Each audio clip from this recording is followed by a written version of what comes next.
to get through. We might make it into the hour and a half. Who knows? So it's my pleasure to introduce Daniel Margulies, who's visiting us from Paris today, but is also at the Wellcome Center for Integrated Neuroimaging, which is no longer called the WIN, just right. So I've known Daniel for, we figured out it's been about 7 or 8 years now. It's been about 7 or 8 years. 7 or 8 years. And I mainly know him as the sort of father of gradients, which is what we're going to talk about today. He probably dispute that, but I think everyone kind of sees him as that. So at some point, you're going to have to embrace this. Right? I know you have a lot of slides to get through, so I'm going to keep my introduction very short and just welcome you Thank you so to much. the Zangwill Club and that you get to. Thank you so much, Richard. It's a real treat to be here. Thank you for the invitation. And yeah, it's very exciting to be able to share this line of work that we've been pursuing over the past decade or so. And generally, like the basic question that's interested me, this is really before my PhD, was trying to make sense of the complexity of connections that we observe in the human brain. And this is illustrated behind in this composite image that we put together using a technique. It was a visualization technique called edge bundling, where we were trying to visually simplify the patterns of connectivity that are observed using a technique called functional connectivity. And as you can see, it really doesn't help too much. It's still a bit of a mess to understand the patterns that are present. It's got this ball of string effect, as it's described in literature. And so over the years, that led towards different approaches and trying to look at different techniques for simplifying and understanding what are the basic kind of scaffolding patterns that underlie patterns of connectivity in the human brain, and how does that give us insight into the emergence of different forms of cognition, the different types of abilities that we have, and also the constraints on brain function that are underlined by this scaffolding. So sort of with that preamble, I'm going to jump into another, I guess, a bit of a metaphor for where I think we are at this point in the field. And this is an example from a completely different field, but I think it's relevant to where we are in human brain mapping, specifically in cognitive neuroscience, really trying to understand the functions of the human brain and how that relates to the underlying anatomy. So if you go back about 100 years, there were all of these different fields that were observing phenomena that they considered to be distinct, right? And these were phenomena about the distribution of different features across the globe.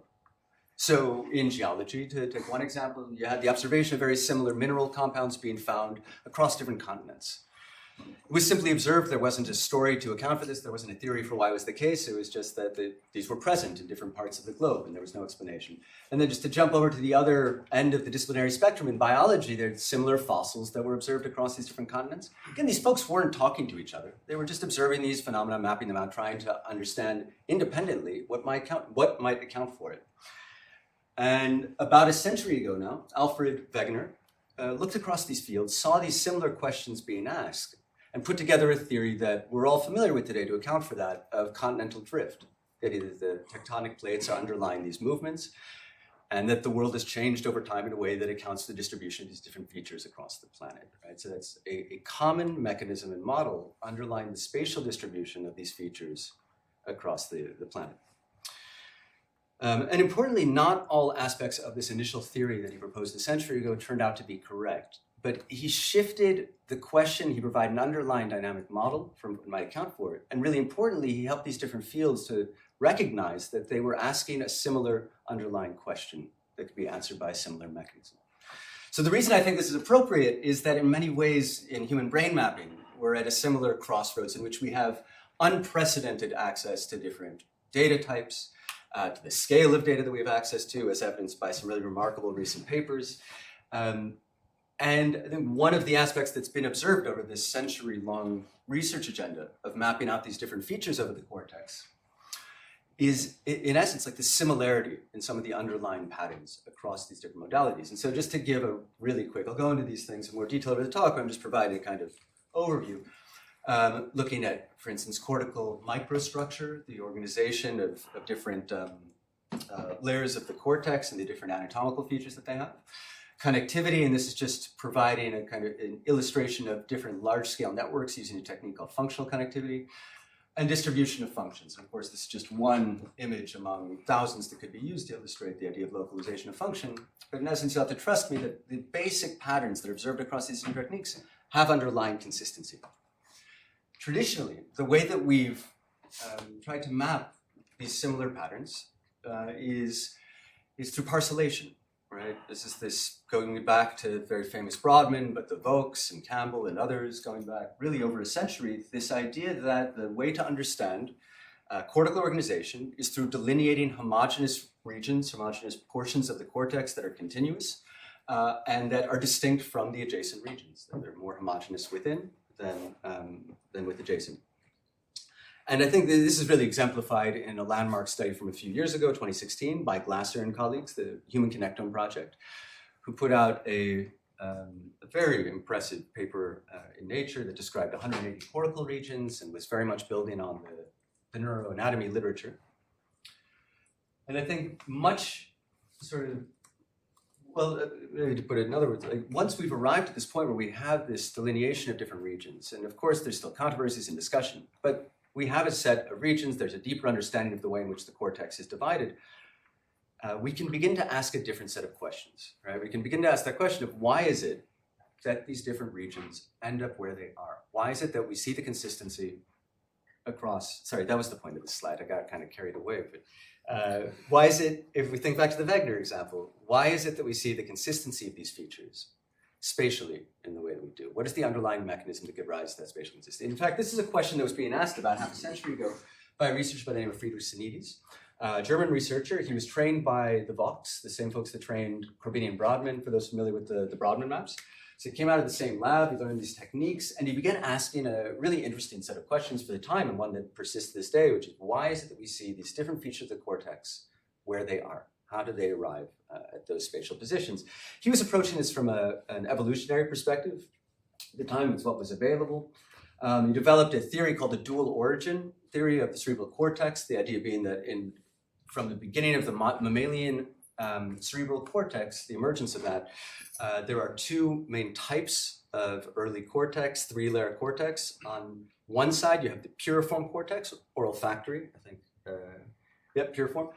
And on the other end of that spectrum is hippocampus. So again, starting with a very simple three-layer structure, and that there are progressive waves of differentiation away from those two cortical types, illustrated here in the arrows moving away from piriform and hippocampus, and that they meet on the lateral side of the cerebral cortex, moving frontal through parietal, where you have these two spatial trends converging. And as it gets further away, it becomes increasingly complex in the laminar differentiation. So in the way that the layers differentiate from one another. You can see that really nicely moving from allocortex, this early kind of hippocampus piriform, towards isocortex being this fully developed, differentiated six-layer cortical type. Sinides put up this idea in the literature and has a series of about a dozen papers that are articulating this and trying to look at the way in which this pattern is shifting across the evolution of the cerebral cortex. And again, this is sort of how these fun historical accidents happen and how ideas spread. But he had the opportunity to spend a year in the lab of Deepak Pandya, who is one of the leading researchers in primate cortical-cortical connectivity. So he went to Boston to spend a year in this lab and brought these ideas with him, transferred it to the lab, and they ended up doing the first studies to take this purely anatomical observation of differentiation of cortical types and to relate it to connectivity.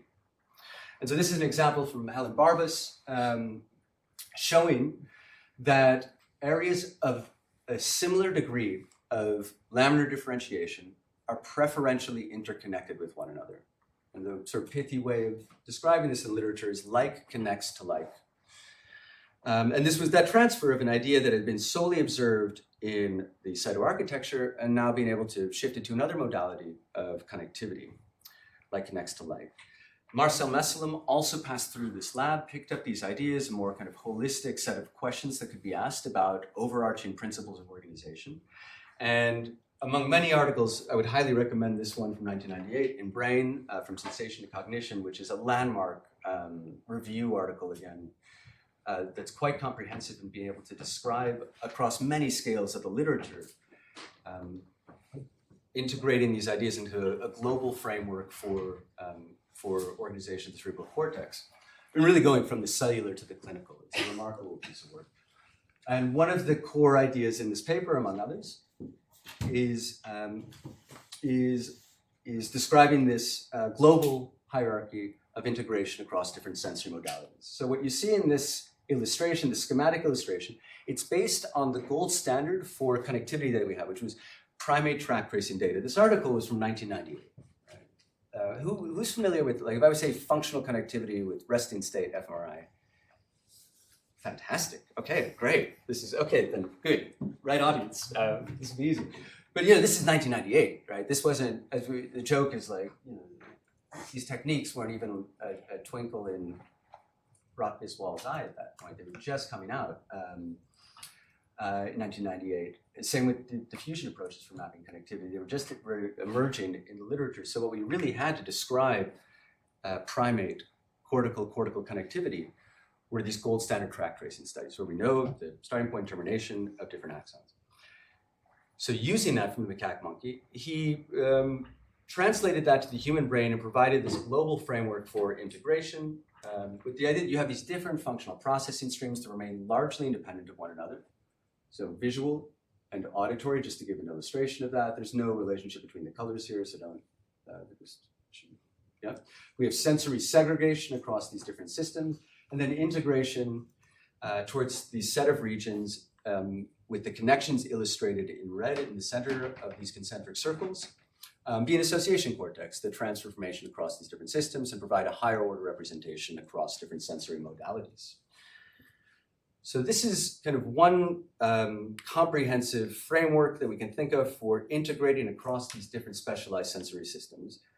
And I think one of the challenges that we face in the field today, and since everyone's kind of familiar with the notion of resting state functional connectivity, I feel comfortable putting up, who's seen this image before?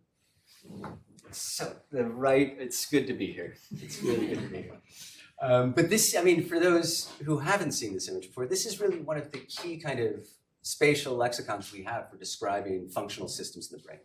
These 7 networks have become one of the core, let's say, conceptual frameworks we have for talking about distributed functional systems in the human brain within cognitive neuroscience over the past years. It's been incredibly helpful for the field in providing a way of being able to describe functions, look at connectivity, be able to simplify the patterns of activations into these basic layouts. However, one of the challenges that in many ways we still have as we shift towards this network-based framework for describing organization is how to bring it into a conversation with the notion of local processing streams, of like pathways of information processing. Because while networks cut information up into these distinct systems, it also doesn't provide a mechanism for modality-specific processing information across distinct streams. So that's one of the challenges, I think, that the field faces, and how to bring these together. Okay, so sort of that is a setup to kick this all, really get this going now into the meat of it. What spatial principles underlie large-scale organization of connectivity, microstructure, function? And for me, I guess one of the guiding questions has been really, what are the spatial principles? We have, as I mentioned, like a remarkable amount of information now about the layout of these different features. Why are they where they are? And are there simple ways to try and account for that or not? Are there other ways to try and account for that distribution? Resting state MRI.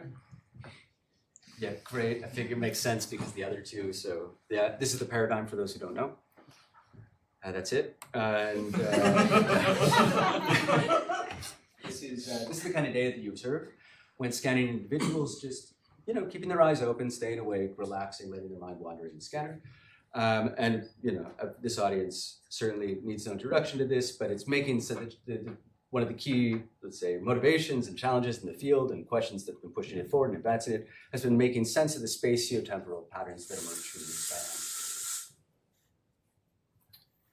Yeah, I don't need to say anything more about that. Right. Okay. Network level whole brain parcellation has been a big push forward in the field. And remarkably, across scanners, across analytic techniques, across populations, there's been a remarkable degree of consistency across these different large-scale networks that have been observed. I think one of the challenges has been, what is the proper number?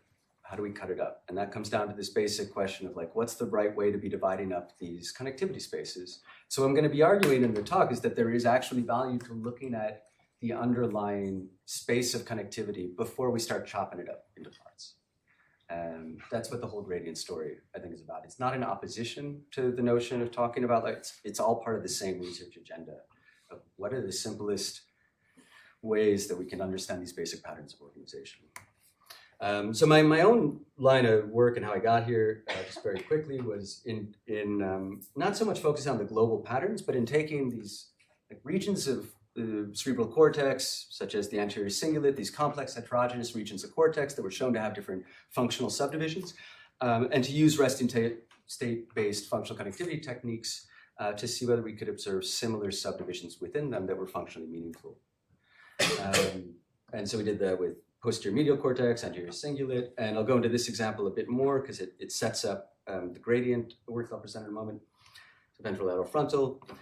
Also developing some techniques for using the perspective introduced in histology-based research to do high-resolution segmentation using visualization techniques that allows you access to like really high-resolution connectivity data. So again, back to that problem of like, how can we simplify the complexity of the super high-dimensional connectivity data? And this was an attempt to do it using visualization techniques, which kind of worked better than that image on the cover slide, the starting slide, but where this is all going to go is actually using techniques that allow for a dimensionality reduction based on analytic approaches instead. That's where this is going to end up. That's the gradient story.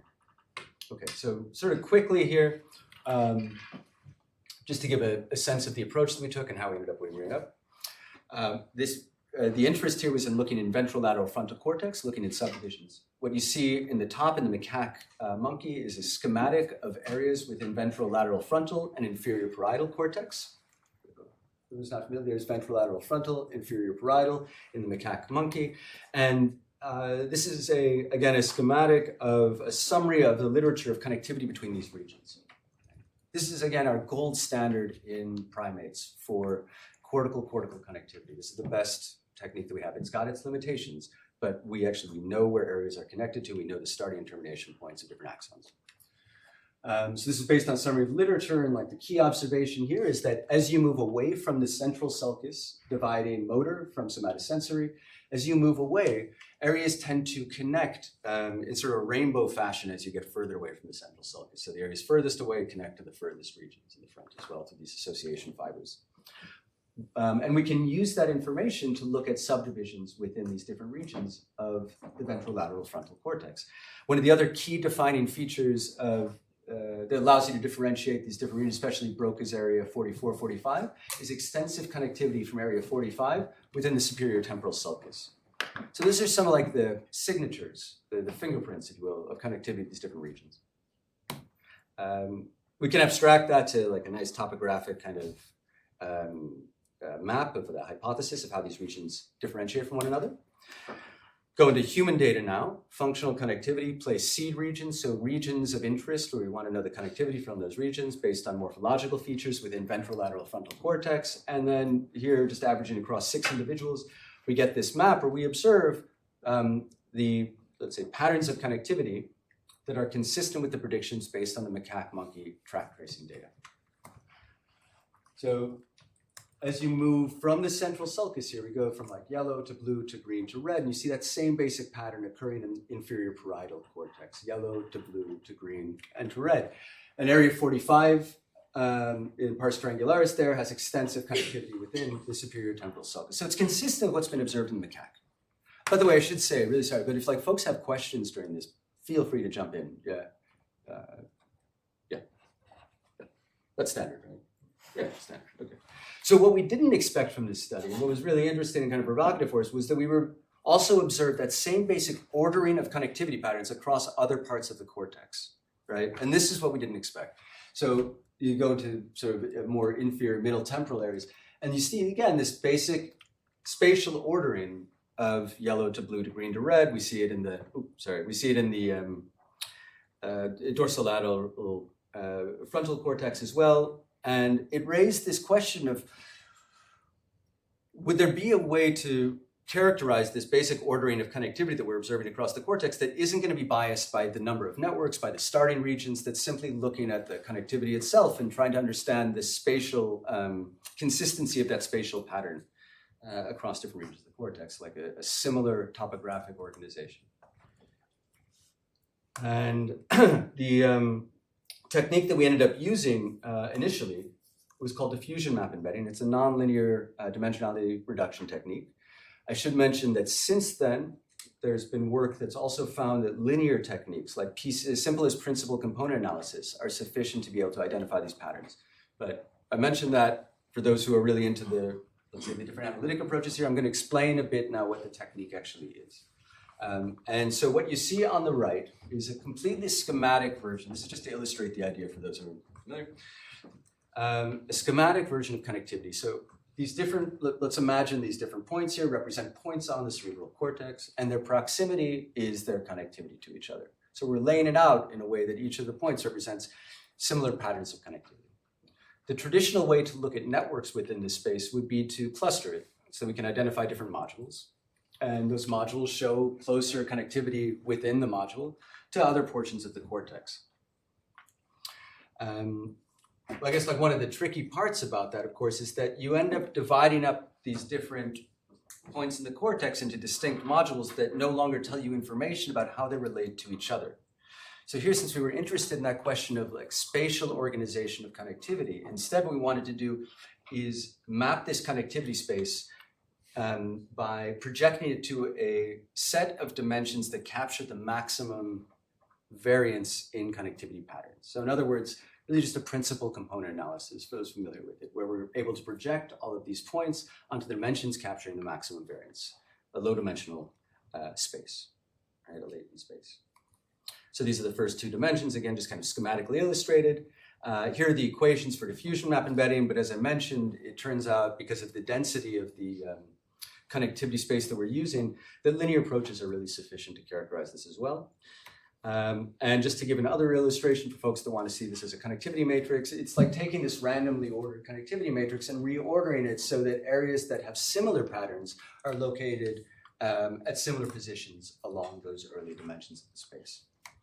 And if we do apply this technique to the Human Connectome project data, so a really excellent data set, around 1,000 plus individuals, and in this case, projecting it into the first two dimensions, what we observe is a pattern very consistent with that hypothesis described based on the gold standard macaque monkey track tracing data from Mesalem from the late 90s. And that's really, this coloring is no coincidence. I simply colored the data in a way that Mesalem colored it 20 years before because it helps to illustrate the story, which is that there is this, along the second dimension, the dimension capturing the second most variance, there's segregation of these sensory systems, so somatosensory, motor, auditory from visual in blue, and that those two integrate towards the set of regions in red, along with the principal gradient. And if we now spread out that first dimension, gradient 1, give it a bit of a sort of nonlinear sort of flip up the top just so we can see where it's really terminating, right? So this is just a color bar that allows us to see what's really at the top of that peak. What we observe is a set of regions that we describe in the human cognitive neuroscience literature as the default mode network. Yeah, default mode network? Great, okay, everybody's with me? Cool? Cool, yeah. So there's the default mode network. And this suggested, when we were trying to figure out how to make sense of this story, it really suggested this sort of ordering of networks that was consistently distributed across the cortex. So what we observe is that we project these different 7 Yo networks into that space defined by the principal gradient. It indicates an ordering that we also observe to be spatially consistent, where we've got these unimodal, so somatosensory motor, visual, at one end of the spectrum, followed by attention network, salience network, and finally at the far end of that, limbic and default mode network. And then what we can do is begin to think of these different networks that we would otherwise describe as distinct as located within a processing space based on these dimensions.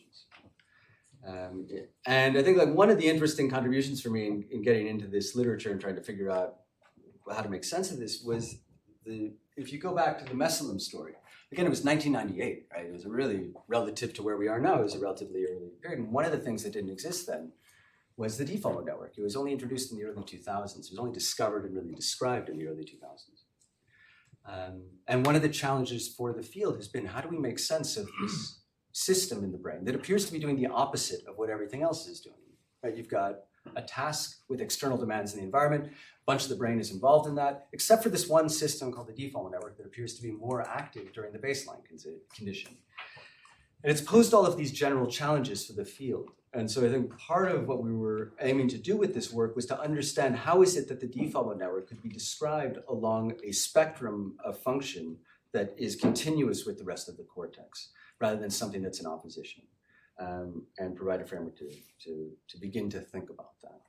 And so part of what we've been thinking about is the way in which you might providing a kind of integrative core across different systems. And I'll get into that more towards the end as well. Okay, so convergence with cortical microstructure, sort of the next point, and you think through that the different elements, I think, of the early work along this sort of research agenda.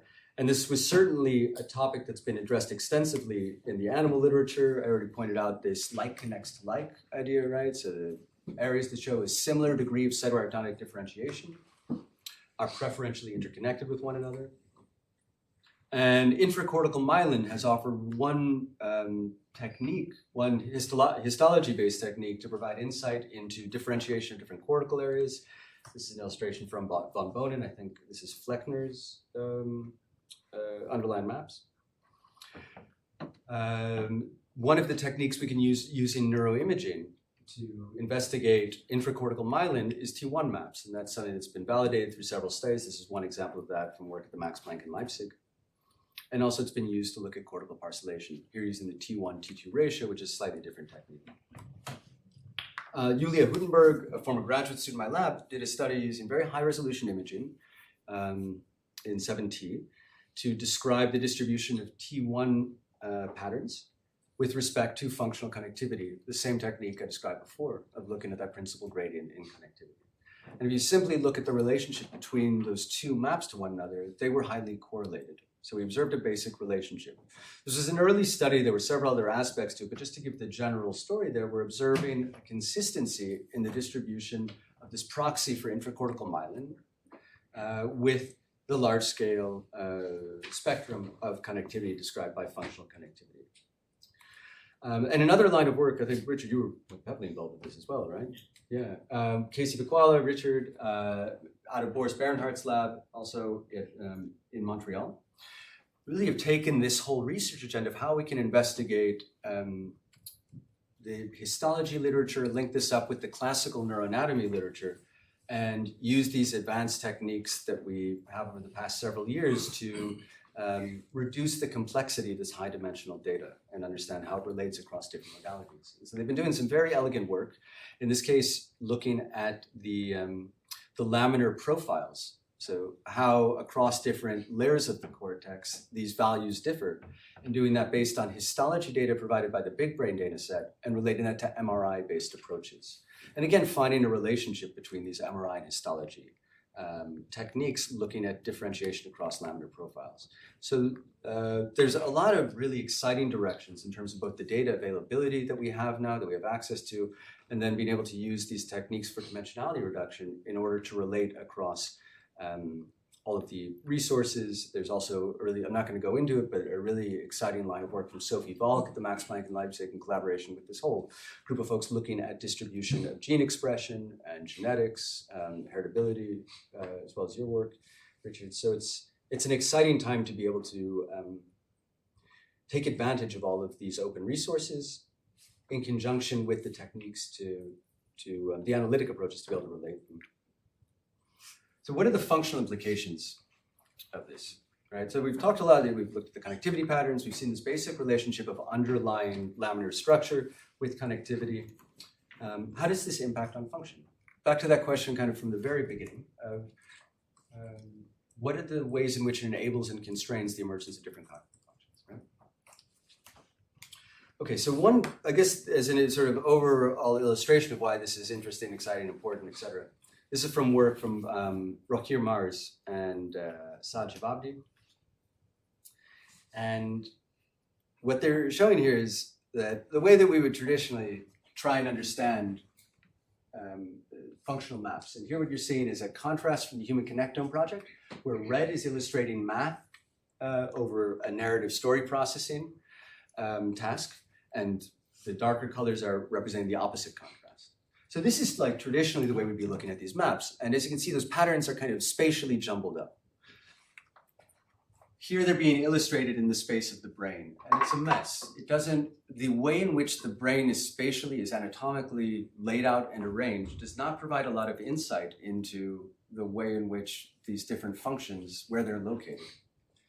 If instead of representing it in this anatomical space, we project these activation patterns into a space that's defined based on the connectivity. So very similar techniques to what I was describing before, these low-dimensional embeddings. It becomes immediately very easy to see the distinction between the regions that are activated during these two states, in contrast to these two states, right? You could easily draw a line. What that indicates is that the brain is organized in a way that the way in which regions are connecting to one another provide the basic coordinate system in a way that's more relevant than the anatomy that we're observing on a macro scale. Then we can use connectivity space to describe the space of function. Yeah? Yeah. You with me? We'll show it a few different ways. Cool. Okay, so we took a meta-analytic approach to this. And here, using the Neurosynth meta-analytic database, took the principal gradient, divided it up into 5 percentile bins, so just 20 different chunks, and projected these topic terms from this meta-analytic database that summarizes the literature across the functional imaging, maps, and projected into this principal gradient defined space. And what we observe is what you'd already expect from looking at these maps, which is that at one end of the spectrum, we have areas from the blue side of it that are involved in basic sensory processing of information that's driven by the external world, right? Input and output, so motor, eye movements, visual perception, etc. And then there's a set of regions in the middle of that principal gradient space that are involved in more domain general processing. So inhibition, working memory, cognitive control. And finally, at the opposite end are these regions in the kind of red and yellow that are involved in memory-related processing, higher order conceptual abstract processing, like autobiographical memory, verbal semantics, social cognition, these really complex, abstract, integrative functions. And if you think back to that, like one of the interesting kind of coincidences with all this, if you think back to that Sinides idea, that the cortex emerged from these two sides, one being piriform cortex, olfactory cortex, right? A sensory-driven, very early chemosensory-driven cortical type. And at the opposite is hippocampus, this abstract memory, spatially related processing cortical type. In a sense, in a very general sense, we're seeing a similar spectrum being characterized here. Where on one end, there are systems involved in the processing of the external world that are being driven by the relationship to the external world. At the opposite of that spectrum are memory-related internal processing systems that are involved in the integration, kind of conceptual organization, abstraction of that information. Okay, so we can use these spaces then, and we can begin to probe them and investigate them more specifically using task-based approaches as well. And this is just one early example that was quite elegant from a collaboration with Johnny Smallwood and Beth Jeffries, in which they took an NBAS task and looked at differences in processing and making decisions based on information in the here and now. So perceptually immediate information is zero-back condition versus making a decision based on information that was held in memory in a one-back condition. And the traditional way to represent the contrast of those two different states would be what you see on the right here, where again, we have this distribution of different regions. But without even thresholding, we can project the data into that principal gradient space and observe the way in which these different states of processing differentiate along specific portions of the principal gradient. So here you see in the zero-back condition or perceptually guided condition, higher activity located at the more unimodal sensory motor end of the gradient versus the opposite, the memory-driven decision located at the opposite end over here in the transmodal end of that space. And this is just a direct contrast that you see on the right of those two different conditions. Yeah, please. On this slide, why Yes. is the one-back condition kind of peaking Very good. still in the greenish-yellow area rather than being all the way over in the orange-reddish Yeah, area? no, it's a great question. It's a good observation. And it's just because it's not involving in this case, the regions located within the default portion, but really more, It's getting to the edge of that. This is a very basic type of task. And what implicates the default mode network tends to be even more abstract, autobiographically related, self-related type processing. What we're dealing with here is still a relatively perceptually guided, even though it's being held in memory. And they've, the group, which has been really interested in investigating these questions, has since also found other types of contrast that will shift the activation even further along. But that's a very good observation. Yeah, it does not go all the way in. All right, so yeah, I think we're doing all right. Yeah. Other questions at this point? Cool. Okay. Okay. So there've been a lot of other exciting directions that this work had taken through collaborations, and it's all getting down to that basic, let's say, set of questions of how can we reduce the complexity of this connectivity space and understand how these spectra differentiation are changing throughout the lifespan across different disorders on the individual level based on different cognitive abilities, et cetera. This is one line of work from Dong colleagues. This is in collaboration with Autumn Holmes, looking at childhood to adolescent development, so the maturation of these gradient patterns, and observing a basic rotation of the connectivity space, illustrated here in this nice kind of summary figure from the study, showing that in early childhood, the principal gradient, the first gradient of the space accounting for the maximum variance, is actually in the division or segregation of the sensory motor visual dimension. And that during adolescence, that begins to rotate into the, finally in adulthood, where we observe the principal gradient being the differentiation from transmodal to unimodal systems. So the space itself is rotating, which basically means that the amount of variance captured along these different dimensions changes over development.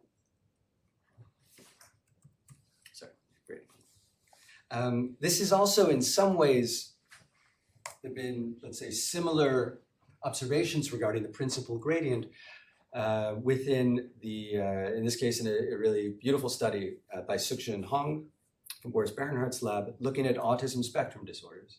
So in this case, finding a contraction of the principal gradient in a group with autism spectrum disorders.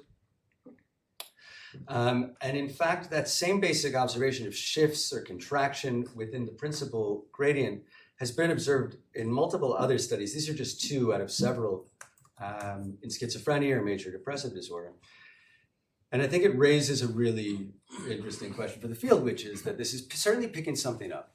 And it's entirely possible that this is like a main dimension of organization that in fact is contracting. It also suggests the basic question of, well, if the variance is not captured along this dimension, where is it going in the connectivity space? And how would looking at higher dimensions allow us to differentiate that? So I simply put this up as more of a challenge for the field at this point, and it's something we're all thinking about, I think, which is how are we able to look at higher dimensions of the space in order to better understand what is occurring that we're contracting this? It's not that all of these are the same, it's that the variability in the connectivity space goes somewhere else. Where is it going? How can we begin to develop techniques to look at higher dimensional spaces again to differentiate these groups from one another? Or is it picking up something that's consistent underlying all of these different disorders? That's another possibility. So they're really interesting moments. It's providing us a kind of analytic toolbox to begin to think about these things. It's slightly different from the ones we've been using. And I think it's quite an exciting moment for the field because there's been an increased interest in these techniques. Yeah? Right. I mean, it's exciting. It's exciting. It's super exciting. So in kind of the last portion of the talk, how's everybody doing? Yeah, I'm very impressed you do a regular lecture on a Friday evening at this time. I'm really very impressed. I mean, so sitting hearing that, I think it's very illustrious. So thank you for staying with me. So in the last kind of segment, and I'm going to say this a few times. So in the last section, this is like, I guess, the chapter section, I suppose. This is the section of the talk. I'm going to get in. This is the part that really gets me excited. And that's why I save it for this portion, because I find it just so peculiar. So how does this organization emerge, right? It's back to that question of why is it that we see the spatial distribution that we do of these different regions? What can that tell us about cognition? Why is it that these regions are where they are? How did it emerge? And one of the starting points for me in getting interested in this question was from a review article by Randy Buckner and Fenna Creenan about a decade ago now. And they proposed something called the tethering hypothesis in this article, which was asking, sorry, I started the wrong way. They were asking the question of why is it in the human cortex we see such a dramatic expansion of association cortex? How is it that that occurs across evolution? And what they propose is the tethering hypothesis to account for the dramatic expansion of association cortex in humans. The idea being that in the ancient mammalian cortex up at the top here, the little cortex, the way that we get specialization of different sensory modalities that are illustrated in the colors up there is you have signaling gradients during cortical ontogenesis, during the development of the cortex. And that those signaling gradients determine the position of different sensory modalities. There are projections from the thalamus that then kind of reinforce the functions of those regions as they specialize for different sensory modalities. There's these little slivers of cortex and white that don't have to specialize for the processing of different incoming sensory or motor output. Those are association cortex in these ancient mammalian cortices. But then, over evolution, you get dramatic cortical expansion. By the time you get to the human, there's a lot more cortex. You still have the same signaling gradients determining the position of these sensory modalities. You still have the same projections from the thalamus, reinforcing the locations and the functions of those regions. But now you've got all of this additional cortex left over that doesn't get specialized through those mechanisms, untethered from those mechanisms. So they propose the tethering hypothesis to account for the observation that we have much more association cortex in the human brain. And what this suggested to us, when I read it in the lab, we were really excited about this paper because it was interesting and really comprehensive review. What it suggested to us was, if this is the case, one of the implications would be a really precise mapping between the location of association cortex and location of sensory, specialized primary sensory areas. And so that's what we were interested in studying. And the approach that we initially took with this was simply to look at distance along the cerebral cortex, right? Really like location. Forget about connectivity. Simple as possible, just look at the intrinsic geometry of the cortex. Like take out a tape measure, unfold it, and measure how long it is from one point to another. So what you're going to see in the next slide is simply looking at the distance along the cortex from the sort of peak regions of transmodal cortex, the default mode network, if you want to call it that, and just looking at the geodesic distance following the cortical surface from those points. No connectivity, just intrinsic geometry. And what we found in this map now, geodesic distance, where the gray lines represent the equidistant positions between those points of transmodal cortex, is that there's a really precise mapping between the location of transmodal peak regions of the default mode network and the landmarks of primary areas. So within the central sulcus, we see this convergence where the maximum distance is really beautifully parallel to the central sulcus, the landmark that distinguishes primary somatosensory from primary motor. There were other ones in there as well. Calcarine sulcus being visual, and to some degree the transverse sulcus denoting the location of primary auditory cortex. And so what this suggests is, like, if this intrinsic geometry is seems to be mapping directly to the distribution of large-scale patterns that we observe in connectivity as well, it suggests that this local intrinsic connectivity provides an organizing mechanism for function. And this is a kind of nice illustration of the point that what appears geodesic distance, or that kind of tape measure along the cortex, or just cortical surface space in general, is capturing is a proxy for these transverse connections between adjacent cortical columns, neurons, etc. And that it's important to keep in mind, I think, and part of what for me was rather exciting about this and just interesting and provocative, is that we spend a lot of our time in the connectivity literature looking at the long distance connections because they're interesting, right? They're unique. It's fun. If, like, the example that my mentor, Michael Patrice, used to have was, like, if you're at a dinner party, most people spend most of the time talking to their neighbors. If somebody shouts across the table, that's interesting, right? That's a long distance connection. There's some reason that's happening. There's energy being expended for it. That's what we like to look at in the cortex because it's unique. It's these defining features. But just like at a dinner party, most of the effort communication between neurons, most of the connections are happening locally. And this thing called the exponential distance rule that's been described by Henry Kennedy's lab that's illustrating that point, which is that essentially as you get further away, there's an exponential drop-off in the probability of connections between regions. But everyone's connected to their neighbors. That's the majority of conversation that's happening in the cerebral cortex. It's one of the unique defining features of the cerebral cortex is that local connectivity. And so these geodesic distance, or just measuring along the intrinsic geometry of the cortex, is a proxy for capturing that information that's largely ignored because it's consistent across the whole thing. But it also means that the geometry of the cortex is probably quite relevant for the organization of function. And I think this has been beautifully described in a recent Nature paper that I highly recommend just because it is interesting, it's provocative, it's insightful. I think it was very creative the way they were able to analytically approach this question, but looking at the constraints on function based on cortical geometry. And this is work from Alex Fernito's lab in Melbourne that I highly recommend. I'm going to keep moving, but I do recommend checking out this article. So is this axis phylogenetically conserved? And again, I'm going to kind of fly through this just to give you a flavor of some of the different lines of work. But of course, we want to be able to relate one of the questions that often comes up, I think for us as we were developing this as well, is this specific to the data modality we're using? Is this present in our gold standard techniques of track tracing that we have access to in the macaque monkey? And this is work by Ting Hu demonstrating that not only do we observe these same basic organizing dimensions in connectivity in the macaque, but that it's present in track tracing as well. Here I was quite excited to also observe that when we're looking at the distance from these transmodal peak regions at the bottom here within the macaque monkey, we're seeing that same basic organizing organization of intrinsic geometry of the areas that are basically equidistant or furthest from these transmodal peaks, beautifully aligned with the landmarks of, in this case, the central sulcus in the macaque monkey, and here primary visual cortex. So that appears to be consistent, at least in the macaque as well, and there's ongoing work looking at how far that extends across cortical phylogeny. We observed this, in collaboration with Randy Buckner, and this remarkable data set, if you're interested in playing around with primate connectivity. This is from Marcelo Rosa and Piotr Majka. It's a very unique website for looking at connectivity of the marmoset brain, which is increasingly becoming a species of interest in primate research, or as a model for primate connectivity.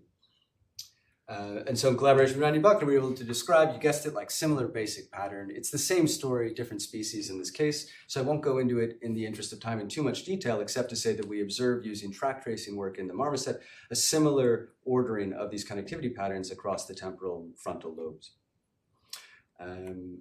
And so taken together, we're observing a similar basic organizing structure across these dimensions of sensory segregation, integration towards transmodal peaks across different primate species. This has also been increasingly investigated in rodent models, and Ting Hu has been developing some interesting techniques to be able to look across species and embed these in similar spaces to be able to conduct comparative anatomy approaches.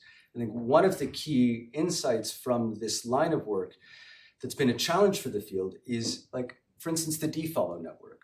Is that something that's unique to humans? Is it something we can describe across species? And one of the big challenges that's come up in the field is how do we define it? How do we identify it? And what this line of work, I think, has been suggesting to us is that one way of redefining this system is that it's whatever system is at the opposite end of the spectrum from unimodal input. And if we begin thinking about the default mode network as that opposite end, that integrative end of the spectrum, it provides us a way of relating across different species and better understanding the evolution of these different systems and how they emerge through cortical evolution. Okay, so kind of quick summary here, and then I'll do future directions. We'll wrap up. Yeah, Friday night, again, very impressed. Thank you. Thank you for hanging with me. So we can think about like functional organization at large scales emerging from local structure, networks being organized topographically from primary to association or unimodal to transmodal. I think for me, quite intriguingly, the distance along these systems is capturing that connectivity organization. and that systems that are related to processing of like internally oriented content are located where they are. They're located as far away as possible from the systems that are determined by activity in the environment. So let me say that again, because it's a weird, but this is where we get into that relationship of how these different functions emerge from the structure, which is that I think where this all links together is that, remember these red regions at the bottom here, the memory, one of the arguments of this would be that they are where they are because they're as far away as possible from the regions whose activity is being determined by things happening in the environment, from these sensory, right? And because they're released from that, because they're least affected by it, these internally integrative, high-order, abstract, memory-driven functions emerge there. They're just the least constrained. Okay, so all of this is going towards an idea of like creating a kind of intrinsic coordinate space of the coord. Not creating it, but being able to describe it. And certainly these prior lines of research have led in this direction of how can we think about the cortex in a coordinate space that is meaningful and relevant to the cortex itself, rather than just the way it happens to show up when we do a scan or take a picture. And this is from a review article by Julia Fudenberg, whose work I presented before as well, in which we proposed an idea that we could use this kind of polar plot space, building on Messelim's idea, to create a two-dimensional space in which one of them is this dimension from unimodal to transmodal, moving towards the center, and the other dimension is looking at the relative position with respect to different sensory modalities, and that provides a kind of two dimensions for understanding the cortex. Antonio Damasio also, it turns out, proposed something back in '89 called, he described it as these convergence zones. He was trying to answer a slightly different question, which is a fun one, of the binding problem. How do you coordinate different sensory modalities? What is a connectivity architecture that would coordinate representation across different sensory modalities? But when we came across this, what he was suggesting is this hierarchical organization from different sensory, sensory systems here, somatosensory, auditory, visual, in which you have projections up the system here, and then projections back down in red, where he calls these each steps convergent zones that are helping to coordinate temporally these different systems with one another. The reason why I'm mentioning all this is that when we were reading it, we started to think in the group about the possibility that this notion of convergent zones from Damasio might be reflected in the macro architecture of the cortex. What I mean by that is that this is a kind of schematic of integration across the different sensory modalities here, just using the same coloring scheme.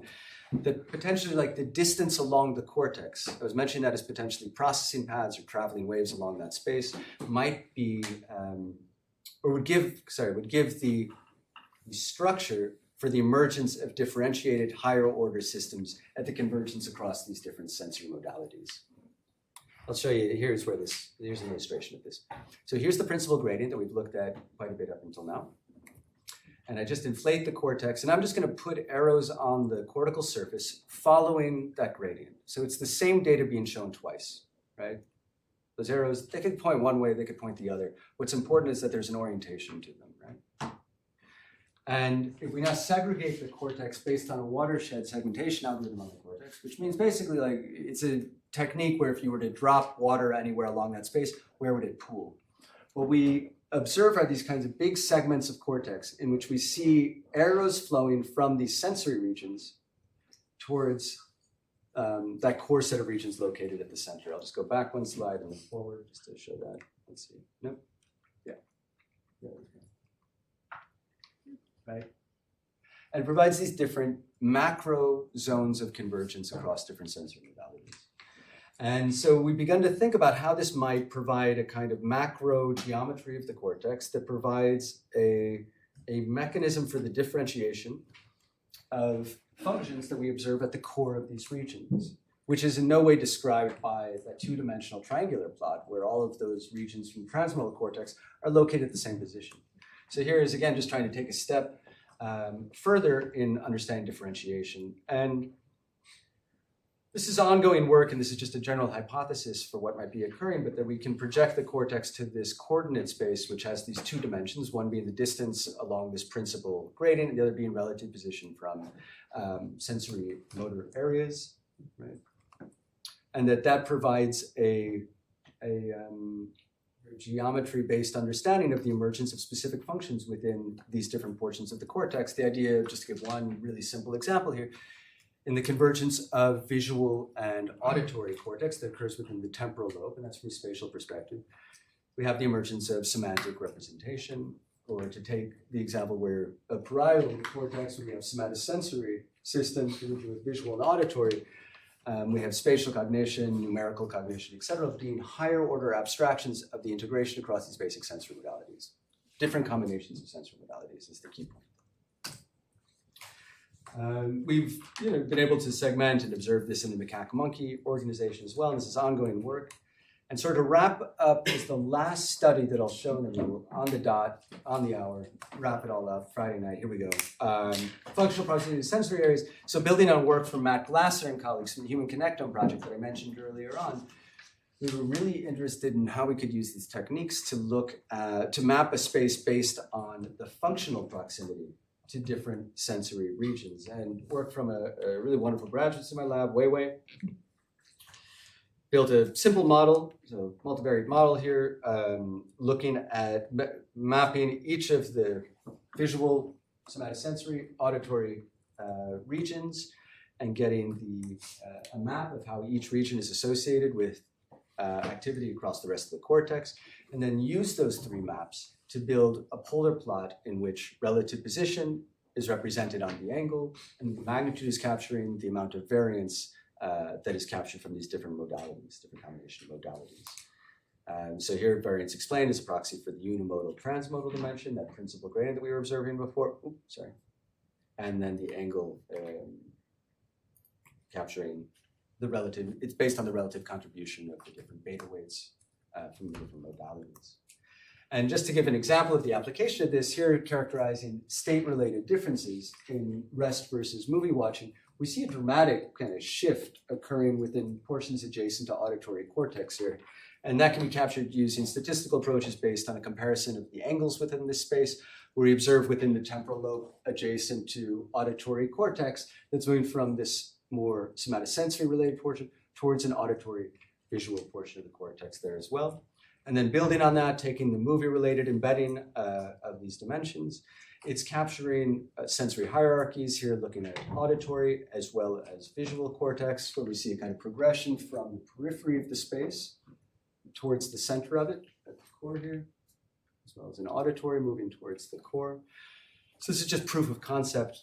And then finally, in really recent work, and we're just getting ready to send this all off soon, but I wanted to show this final piece that we're still polishing, but I think it's so cool, where we took that same basic approach early on, where I took the principal gradient, divided it up into 20 bins, except now imagine doing that in a two-dimensional space. So we have this hexagon, we divided it up into equal sets of angles, chopped that up as well, moving towards the center. And this is the segmentation that we get of the cortex. So this is just using that color circle thing, except dividing it up into even portions, and then conducting a meta-analysis based on that space. And it's a method that allows us to then take that neurosynth meta-analytic database and project those terms back into this two-dimensional polar plot space. It's both a sanity check as well as a way of understanding well, it's really just a sanity check in many ways, right? I mean, in a sense, we know the distribution of these regions, we're familiar with them, but this is a way of being able to project them into that two-dimensional space, which can potentially be used for other applications as well. And we're seeing a kind of consistency with what we would expect. No major surprises, but somatosensory motor, speech, visual processing, et cetera. And I think sort of all in all, where this is going and the directions that we're taking this work to wrap things up now is trying to establish a foundation for an anatomy-based approach to functional organization. Why is it the regions are where they are, and how does their location impact on the cognitive abilities that emerge and the constraints that we have? So key take-home points: large-scale connectivity converges with this intrinsic geometry, the intrinsic space of the cortex, that we can begin to think about the default mode network or different dimensions, different ends of the spectrum as being phylogenetically conserved. And where this is going is towards a neuroanatomical basis for representing functional specialization. And these kind of low-dimensional embedding spaces is helping us to understand the distribution of functions and how they relate to one another. And with that, again, thank you for your attention. I'd like to thank the funders. A lot of the code is all available right over there. Couldn't do this without the data and wonderful collaborators and lab members and former lab members. And thank you for the invitation.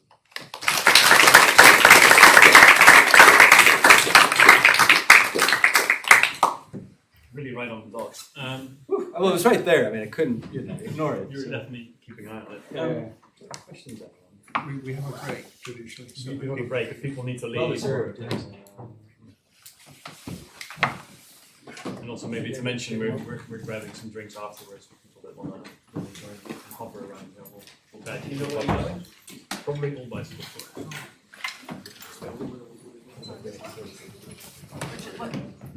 All bicycle.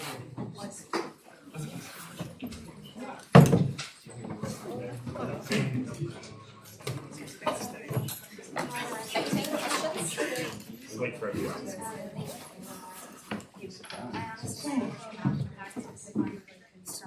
I think we're all settled in. You have a question? Yeah. Go for it. So about the default mode network and sort of internal content processing being far away from sensory processing. I think that might be related to an information processing primitive, which is that in any sort of computational chain, you can only lose information as you go down the chain. Or rather, information shared with the input to that chain can only go down with successive applications of functions. So basically, if you had to have sensory processing functionality located far away from each other, you wouldn't be able to apply as many computational functions, which would be a waste of space, basically. So that could be a computational way of explaining that. Well, that's good. Yeah. So right, you need to be able to. You need the space in order to allow that last part. Yeah. That's interesting. Yeah.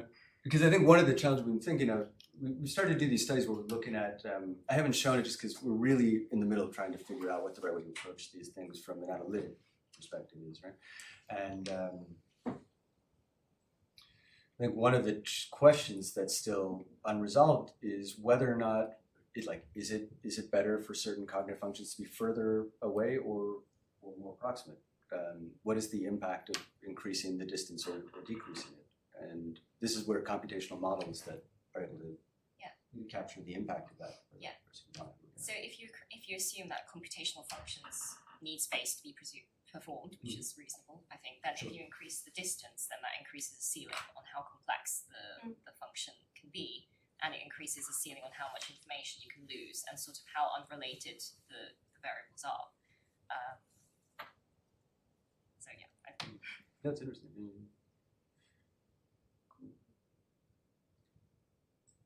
Another question. Has anybody looked at how connectivity and the degree of connectivity relates to surface area complexity, or essentially the degree of brain wrinkling over the course of mammalian evolution? Or What was the brain? I missed the brain wrinkling, Oh, right. and how much surface area is available in terms of the connectivity? Oh, yeah. I mean, Roberto Toro is one researcher that immediately comes to. I mean, Lisa Ronan used to be around here. She's around. She left academia now. Okay. Well, maybe she has more time to answer. Yeah. Less. I don't know. But there are a few researchers that are really interested in. David Van Essen, of course, proposed a hypothesis that the wrinkling, the morphology, the kind of convolutions that are observed on the surface, the wrinkling, results from the connectivity. That there's this, what is it, kind of like elasticity hypothesis, that you connect up these regions and it provides a tension, puts a tension on the cortex during its early development, which is why we see the sulci and the gyri where they are. And there's been a lot of pushback against that theory as well. Right? So it's a controversial one. I know that Roberto Toro and Lisa have both been involved in trying to understand the way in which the morphology, the folding patterns emerge due to structural features that emerge due to like the material differences in the layers of the cortex, and how that could then be related to cytorhexatonic areas. So what was the original? Just wondering if that's been looked at all, and if there's more connectivity in areas that are far away in more convoluted brains. That's a good question.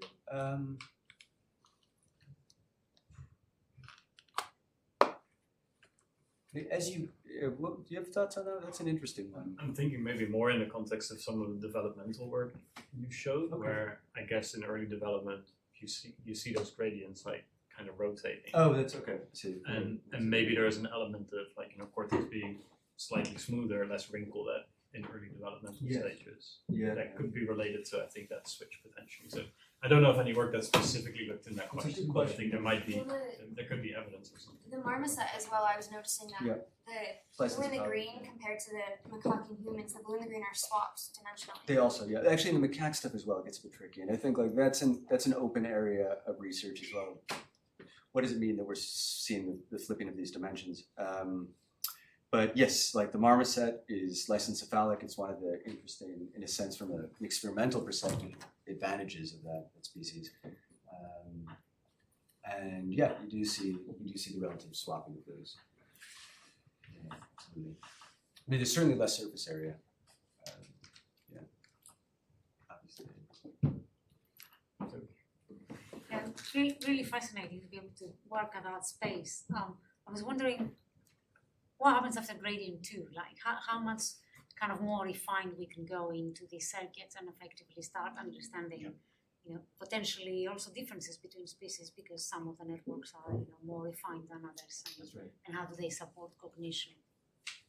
Is it gradient 2? Is this right? Yeah. So what happens after gradient 2? Oh yeah, no, it's And so can we get reliably finer dimensions and right, and so I think the reason why I really focused in on the first dimension is because it's not being constrained in any way by the analytic approach.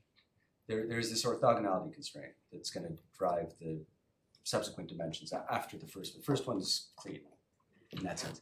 And so I was most confident being able to describe that part of the story because it had the absence of that orthogonality constraint.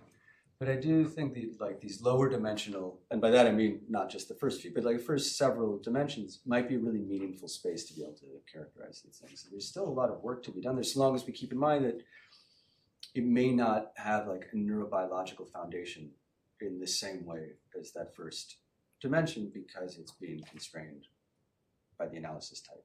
There are other approaches to describe these low dimensional spaces that might be more appropriate. There's a lot still to be developed from an analytic perspective, as well as how we think about these. And there's like bringing different fields together to be able to talk about these spaces, different types of spaces. And this is another question. So this is related also to the other dimensions or the other gradients.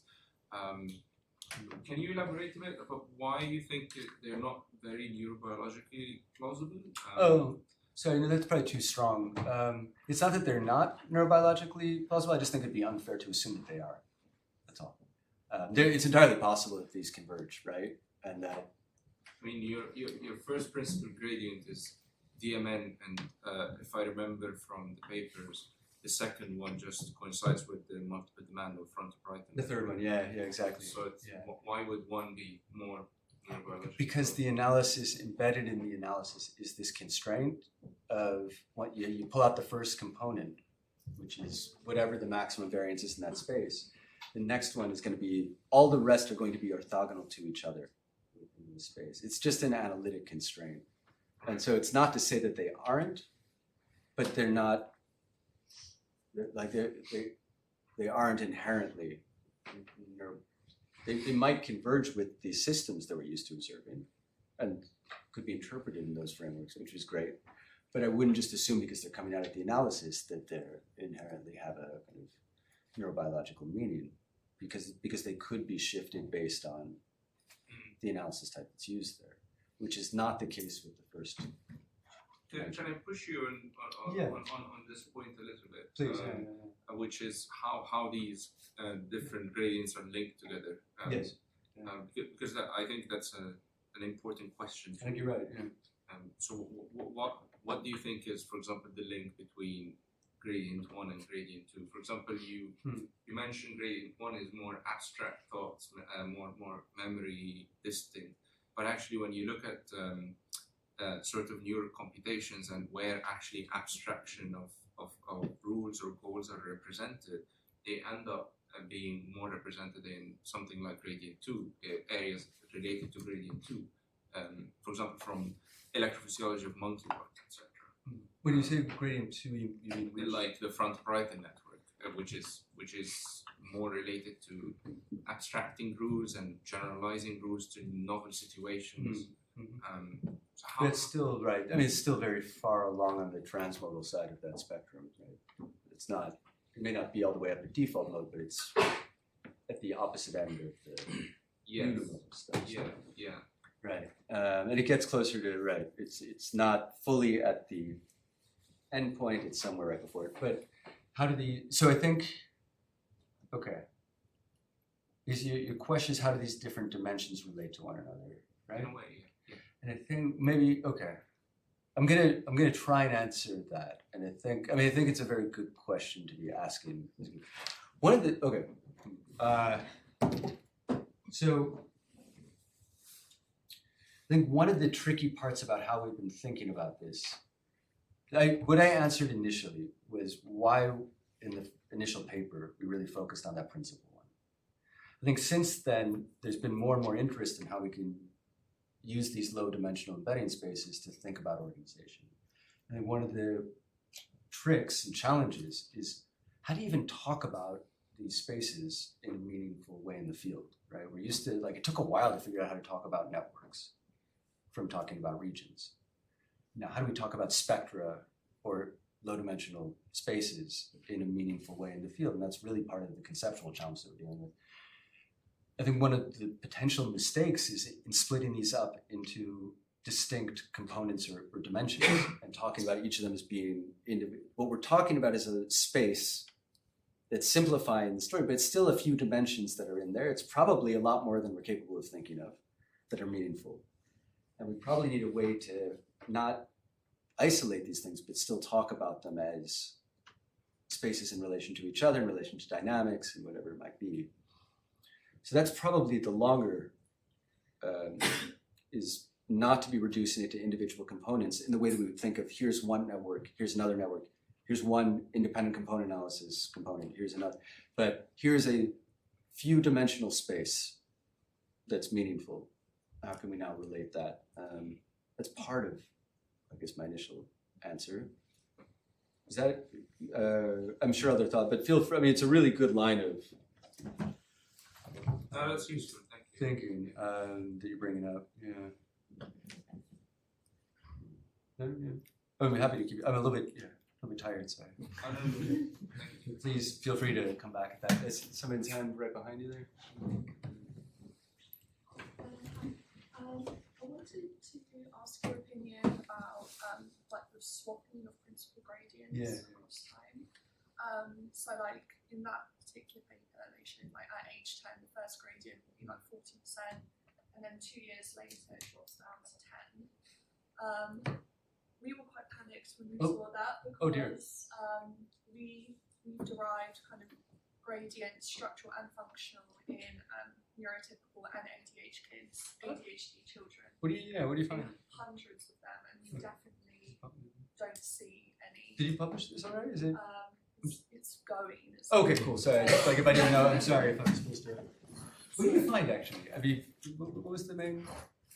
So basically, we see that the components are really stable across time in terms of dominance. So the first principal gradient remains principal across time, across childhood and adolescence. That's the same for neurotypicals and ADHD kids. And also when you compare the group gradients, ADHD and neurotypical, they're almost identical. Correlation's about 0.97. Do you look at the third one? Yeah, the third is the same with the third. Oh, same story, yeah? It's the same with the third. But we definitely don't see any swapping. So I was just Oh, okay. But are there, and there's no differences between the ADHD and controls in the third, in the pattern that's basically your task positive, task negative story, right? In terms of variance explained, almost none. Huh. Like the line, you can No. do lines are Oh, golly. together. But so we were a bit like, have you ever found any kind of swapping, any age-related swapping yourself? Or, Of the dimensions? yeah, for example. I mean, aside from the one, Yeah. but there was that Aside one. from that one, has it ever been replicated again? Has it ever been replicated? I feel like that was already kind of an issue. We'll get there. I mean, I'm not a. I think I've heard murmurs of other. I don't know. Like, let me get back to that one. I don't know. I feel like people. Something did come up recently where there was inconsistent with that. I'd be very curious. There was this early study we did on ADHD in like 2007 that found like basically the task positive, task negative pattern, the degree to which those systems were opposite one another. I'm using the grain framework to talk about, obviously the analysis was not that at the time, but we were able to show a relationship between ADHD and how spread out those systems were. Once we got into this gradient framework, which is just another way of describing all of these connectivity findings, I would really assume there's something with that third gradient, the default mode task positive system. In terms of That space, yeah, that it's like less set, that dimension is more contracted in ADHD individuals. So it's interesting to hear that you're not Yeah, finding that. we see a slight contraction, but it's definitely not Sig- huge. okay, not huge. That could be me. No. It's fine. I blame the gradients usually with this stuff.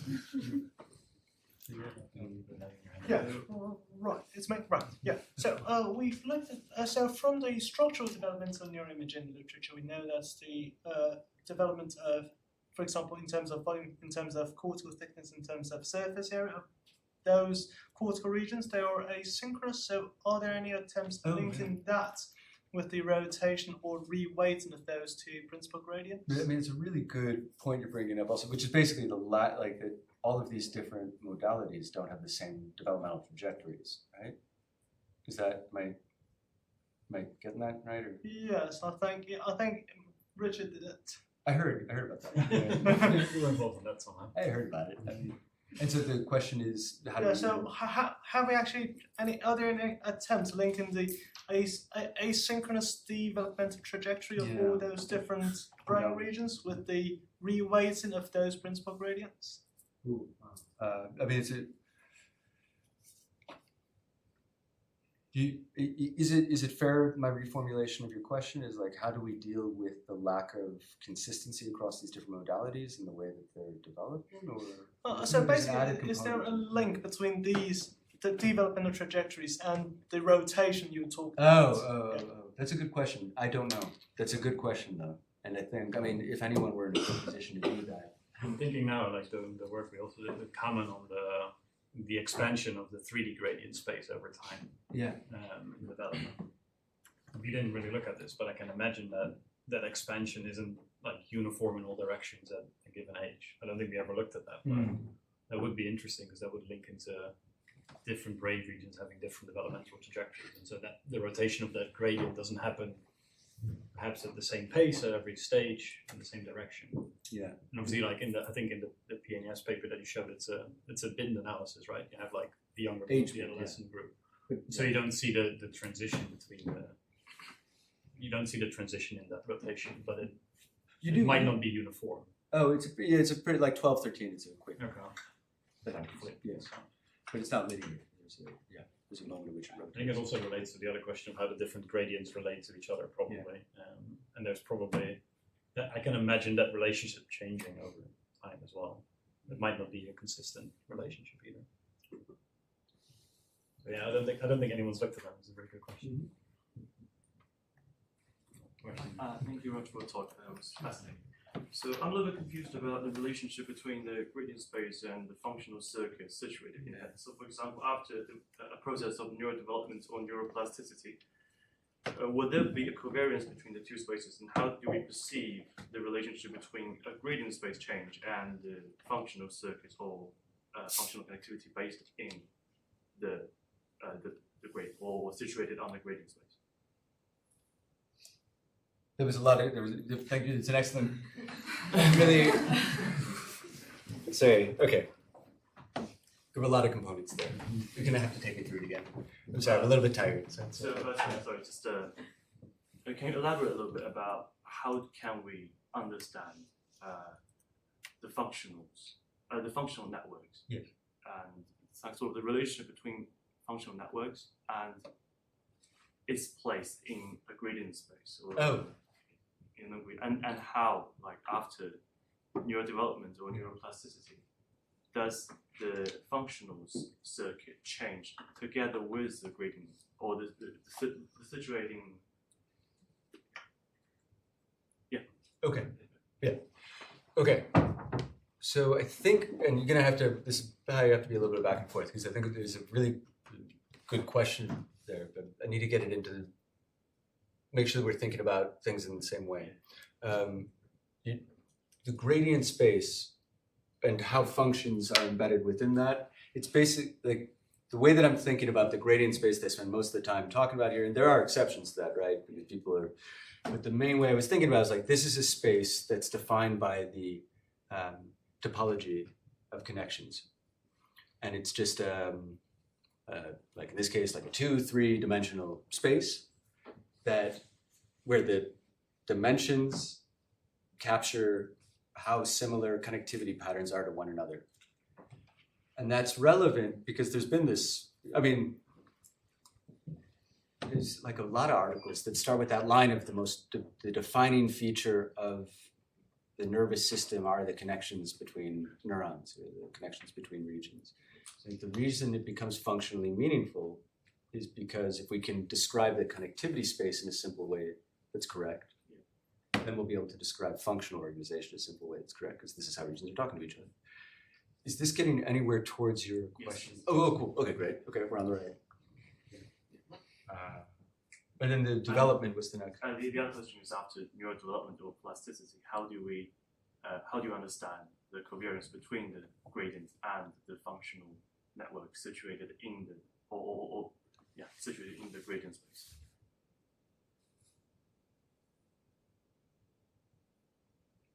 Oh, Probably, I think sorry, it's me. Something what we have done is in aging with Richard is you can assign each of the nodes in this gradient according to a network, and then you can see how these gradients within this network, the nodes within color coded within the network are actually changing with either adolescence or probably with aging or other process. So I think that's probably a way how we can go between established networks and the gradients together.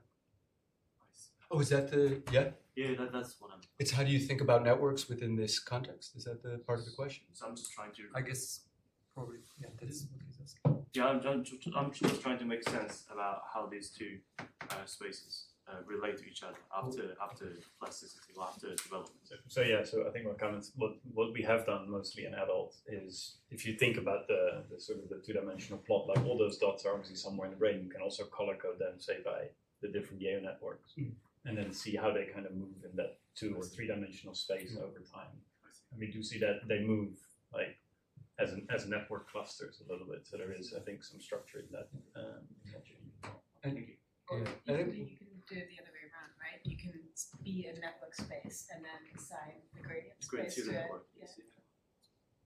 Thank you.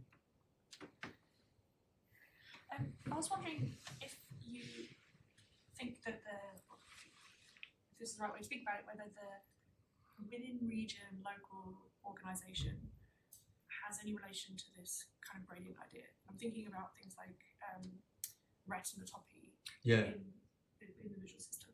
So where you might expect that in the early stages you have very specific mapping connectivity between sub-regions within your region and the next region in your hierarchy, whereas that might get more and more broken down and more generalized across brain regions.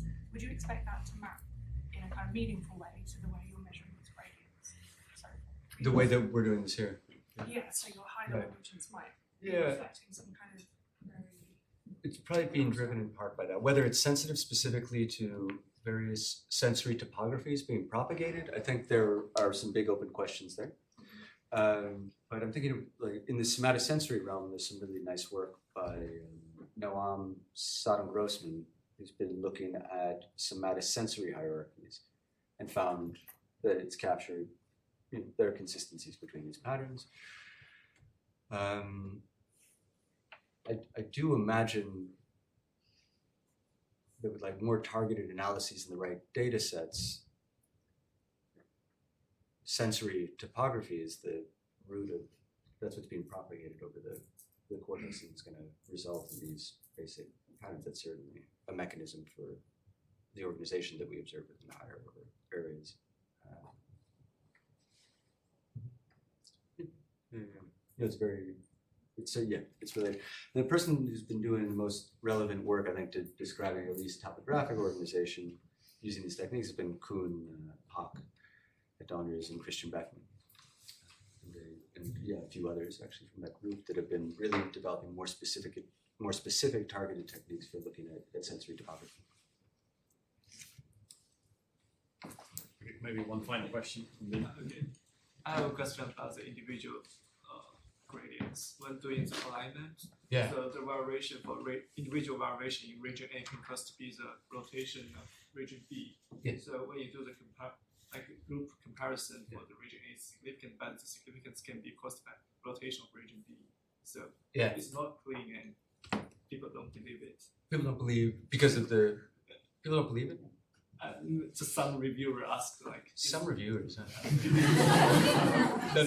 it's fair. It's a good review. Sorry. So the issue that you're bringing up is like whether when you're doing these embeddings, the traditional approach, I think that is right. You're doing them independently, and then you're rotating things into alignment, right? Yeah. And that's part of the issue there, right? Yeah. Is that it? Yeah. It makes me nervous. I agree. Like, I'm not the reviewer, I promise, but I agree with the concerns around that point. And I think we're at a point in the field. It's a problem. We really need to get going on this one as a field.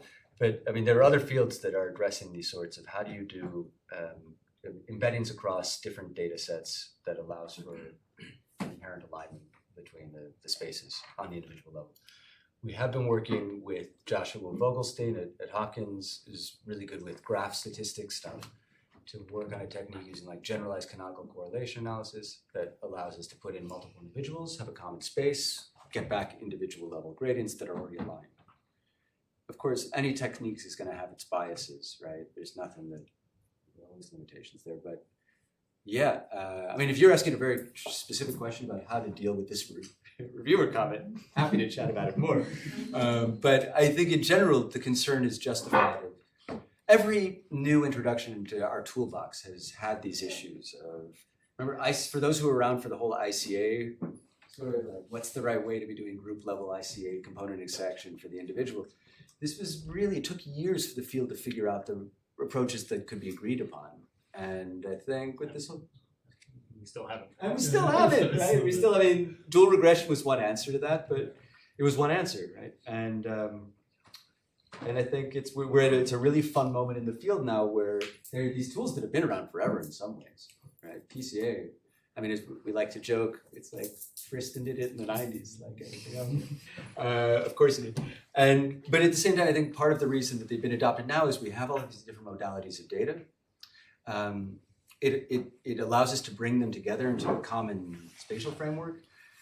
And part of the next set of challenges is going to be how to really work out these methods in a way that's appropriate for looking at individual differences across groups, how to be able to think about these spaces across dimensions rather than as independent dimensions. And it's an exciting moment. And I think it is like relatively convergent. I remember like when we did the gradient dispersion work, we looked at different ways of doing the alignment. When you do it through like a group average or as an iterative way, you end up with a very similar picture. And I think at some point you and I looked at to compare Joshua's like CCA method against Proprosti's alignment, and you also get very, very similar, I think. Similar. It's not identical, but it does seem to be like quite convergent.